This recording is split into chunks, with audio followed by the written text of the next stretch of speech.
Hey everybody, so I realized at the end of 2021 that I had read no nonfiction. And that's weird for me because normally I read a lot of memoirs during the year, but for some reason I just did not read any in 2021.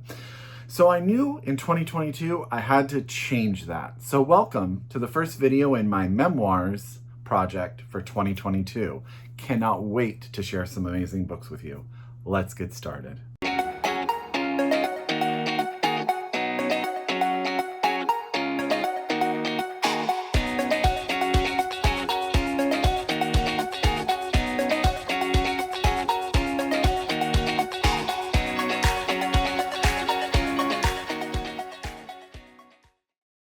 Hi everybody and welcome back to my channel. It's Russell with Ink and Paper Blog. How are you all doing today? As always, I hope you're happy, I hope you're healthy, I hope you're safe, and of course I hope you're reading an amazing book or two or three or four. It is starting to warm up slightly here in Northern California. It's like in the 40s in the morning, in the 60s. I see it's 61 as we speak.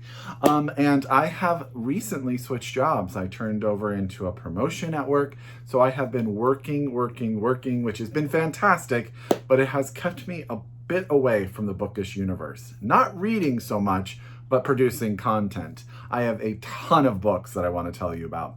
As I said in the intro, I realized in 2021 that I hadn't read any nonfiction, and usually my go-to nonfiction is memoirs. I had bought a number of them, had a few sent to me, but realized I didn't read any of them, and I absolutely knew that I was going to have to fix that in 2022. So I am actually embarking on a memoir project. I'm reading memoirs that I've always wanted to read, new stuff that's coming out.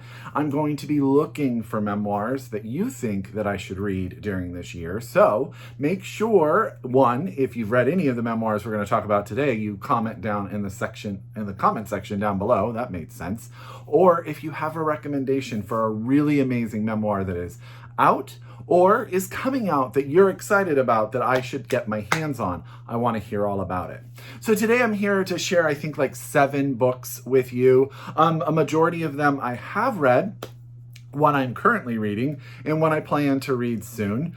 I think I will do a secondary video pulling some books from my TBR, memoirs that I've always wanted to read, so that you can see some of the ones that are on my shelves that are going to make it into this project. But as always, I hope you will be inspired to pick up these books. So get out that pen, get out that paper, get out that Goodreads, however you keep track of your TBR. If you are so able, please order these books from your local independent bookstore. They need it, as always. And if you're a library user, get your library to get you a copy. I will say I've also listened to a lot of these on audiobook. That's my thing. I listen to the audiobook as I read them.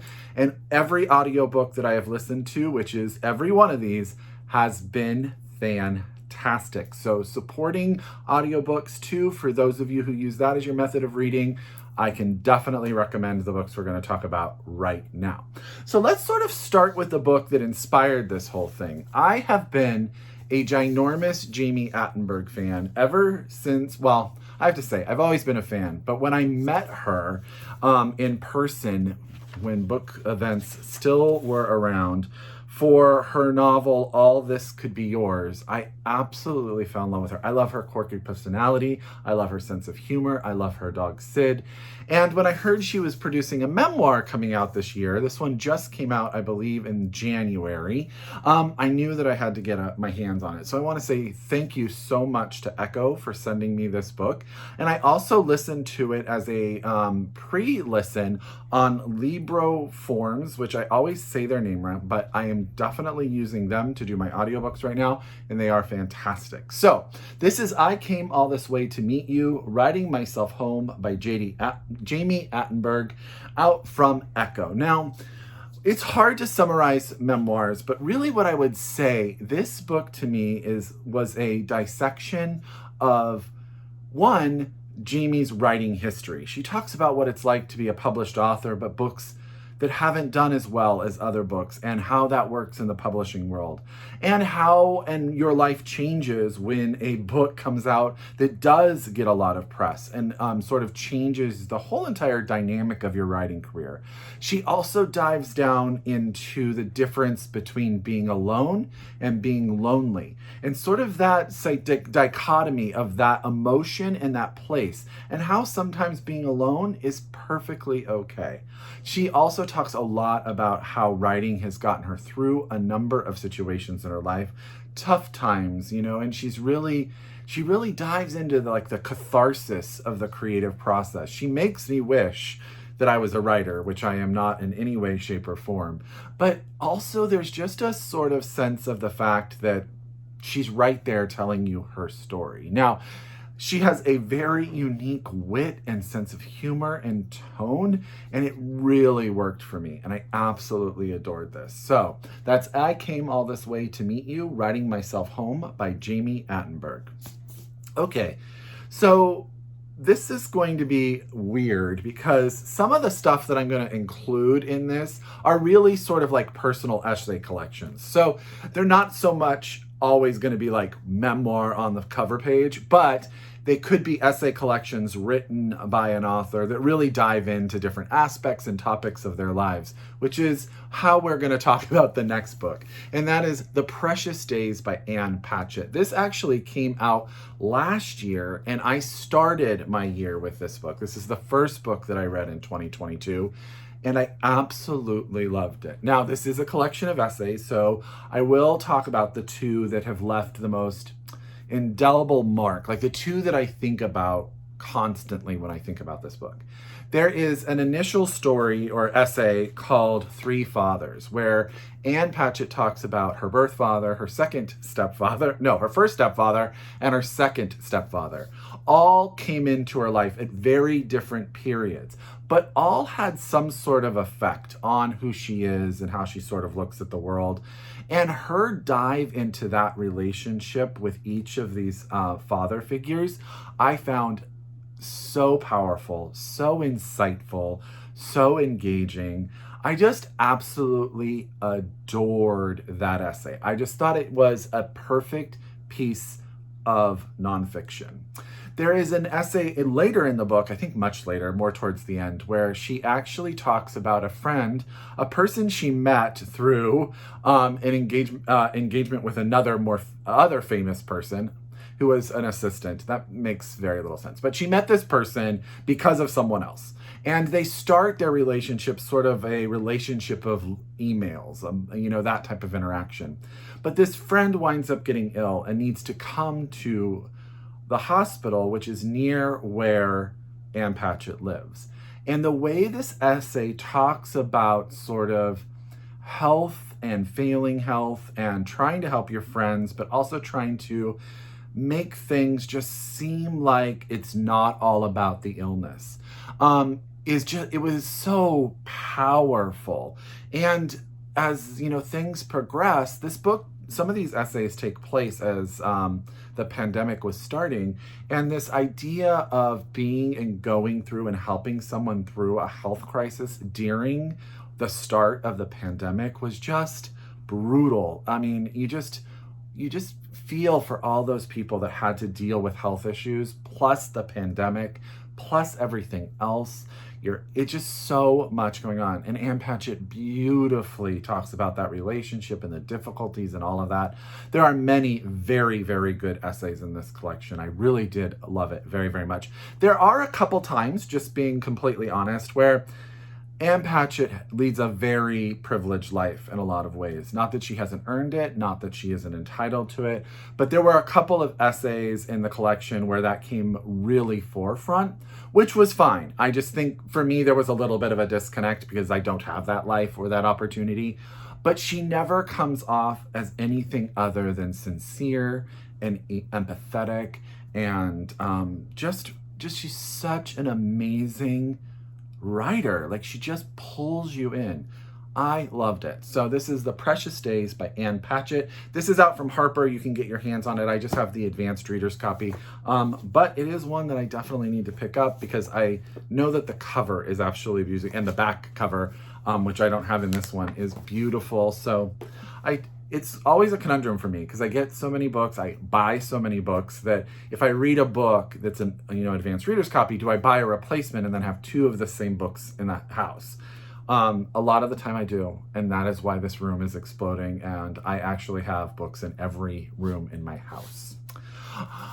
So, I was on Instagram watching one of my favorite Instagrammers, and he was currently reading the collected memoir of this author. And I went to the store to buy it, and I could only find this memoir, which is in 3 parts, sold as the 3 separate paperbacks, which is absolutely fine because I love them so much. But I do... and he inspired me to go pick it up. So this is Childhood by Tove Ditlevsen, and I'm saying that wrong, and I practiced and I had it there, and this is translated from the Danish by Tina Nunali. So again, that's Childhood by Tove Ditlevsen. Now, this is told in 3 parts, childhood, youth, and, what is the name of the 3rd part? It's called the Copenhagen Trilogy. Dependency.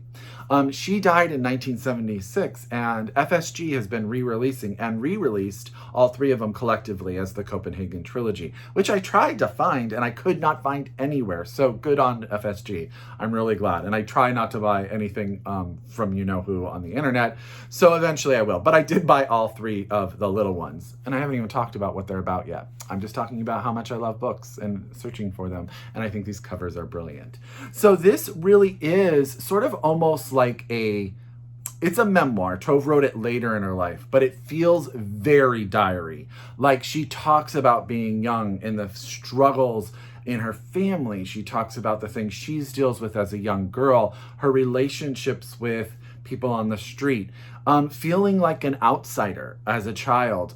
This book, it just evoked so many emotions for a book written in the 1970s about a woman, that I really should have no connection to, right?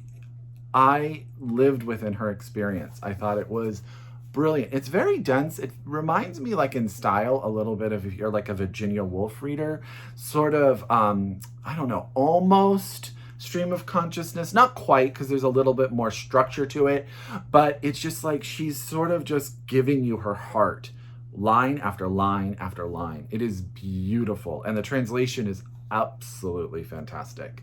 So that's Childhood by Tove Ditlevsen. This one is book 1, and again, there are 3 of them in the title, and I can't wait to read book 2. I'm totally bought into this. Okay, and then Matthew Sharapa. I'm always inspired by this man. If you watch this, Matthew, I don't expect you will because you're recovering from your broken arm. I wish you the best in your healthy recovery. But he is the reason I picked up The Cost of Living by Deborah Levy. I actually watched a video of his least favorite books, and in it was one of the series of this book of memoirs that Deborah Levy has been putting out.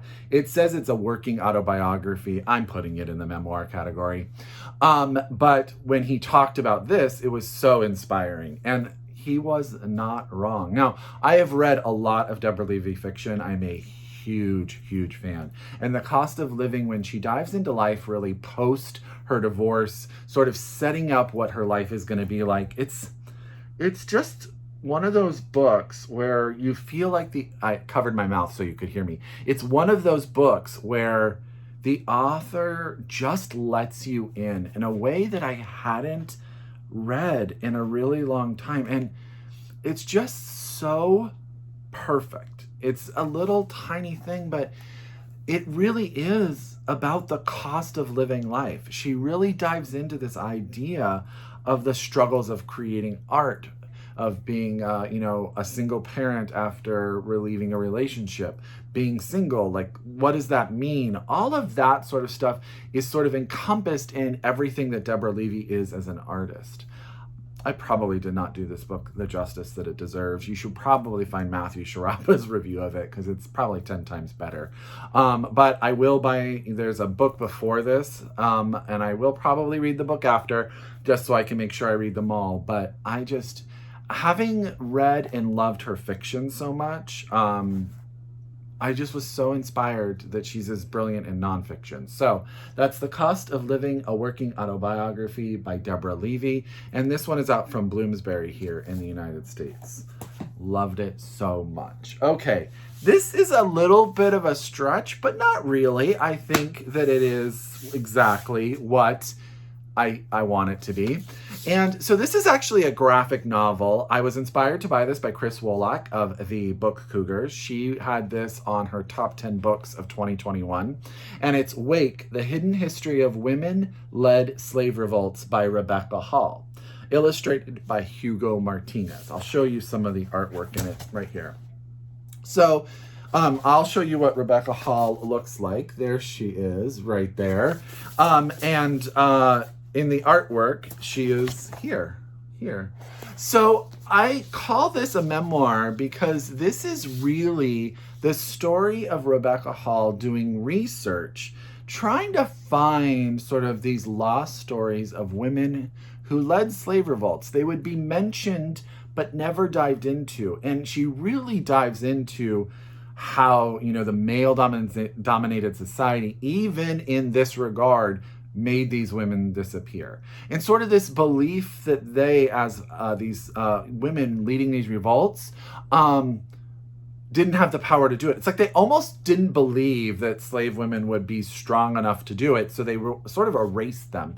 And Rebecca really dives into trying to find as much as she can. And what's so palpable on the pages of this is the fact that it's been erased, and she is searching a lot of times in vain, but she's so passionate about it, and you learn a lot. It sort of starts with this revolt that occurred on a slave ship and coming to America, led by the women on the ship, and her sort of that inspiration for it all. And it's really well done. It's frustrating because you want Rebecca to find more. You want her to be able to really tell these women's stories, but she's doing everything she can.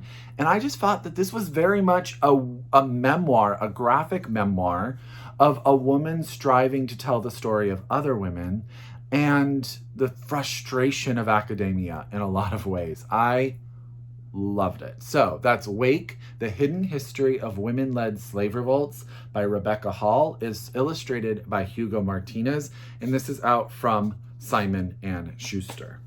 I thought that this was not a very long stack of books, but this video is going to be 20 minutes at least. The memoir I am currently reading and absolutely loving, it is out now, though I am reading the advanced reader's copy, is Manifesto on Never Giving Up by Bernardine Evaristo. This is out from Grove in the United States. I want to thank Grove, and I want to thank Peter Blackstock, who is, him and I are on Twitter together, and he heard that I was doing this memoir project and recommended this one, which was already on my to-buy list, and kindly sent me this copy. And the audiobook is read by Bernardine Evaristo, so I highly recommend you do that too. You can see where I am in it. You learn about her life. You learn about her Nigerian father, her English mother. She talks about growing up in England. A lot about race, racism, colorism, all of that stuff. But if you've ever just watched a video of Bernardine Evaristo, she is so engaging. Her personality is so magnetic that I could just listen to her talk forever. I really could. And that's why listening to this while I read it is just blowing my mind. I feel like she's sitting there talking to me. And I can't wait because she's going to continue through and talk about how everything that was her life, how it created sort of who she is and how she used who she was brought up, what do I want to say? How her childhood and her family inspired her to be the literary force that she is, And I've read 2 or 3 of her novels. over the time. I mean, Girl, Woman, Other won the Booker, hands down, brilliant. At this point, her, magnus opus, but I just love her. And this memoir is not letting me down. And her sense of style, and there's just everything about her. I just find her so amazing. So that's Manifesto on Never Giving Up by Bernardine Evaristo, out from Grove in the United States. It came out here in mid-January, so you can get your hands on it. Again, thank you to Peter, thank you to Grove, and thank you to Bernardine Evaristo for writing such a fantastic book. Last but not least is actually a book that I haven't started yet. It's a memoir coming out from Graywolf Press in March, on March 1st, and that is Aurelia by Kathryn Davis. Now, I have read a bunch of Kathryn Davis's fiction, and this, I believe, is her first sort of soiree into nonfiction. And this is sort of the way that this is blurbed to me sounds amazing. It says, "This book is a meditation on the way imagination shapes life, and how life, as it moves forward, shapes imagination. At its center is the death of her husband, Eric. The book unfolds as a study of their marriage, its deep joys and stinging frustration. It is also a book about time, the inexorable events that determine beginnings and endings." So I just think, I really love her fiction, so I'm super excited to see what she does. And I don't know, this sounds like it's going to tug on my heartstrings. I'm all for a good cry. So Aurelia by Kathryn Davis, out from Graywolf Press on March 1st, 2022. Okay. So that is the stack of books. I told you this video is going to be 20 minutes because I just love everything I've read so far for my memoir project. I hope that if you are a memoir reader, or even if you're not, that one of these books winds up on your reading list, your TBR. Buy one, support these amazing writers. Again, let's talk about them if you read them down below. If you have a memoir that just came out or is coming out in 2022 that you think that I absolutely need to get my hands on, please let me know in the comments down below. I want to talk. I want to read. I have a bunch more that I've already purchased for myself that I'm super excited to get to, but it's a project. It's all year long, and it's already February, but it's only February. As always, I could not do this without you as viewers. Please just know from the bottom of my heart, I'm so thankful. If you are new to my channel, I hope that this inspires you to stick around. If you could subscribe, that would be great. Click the button. That always helps me out. As always, I encourage you to read globally, shop locally, and until next time, I wish you happy reading. Goodbye, everyone.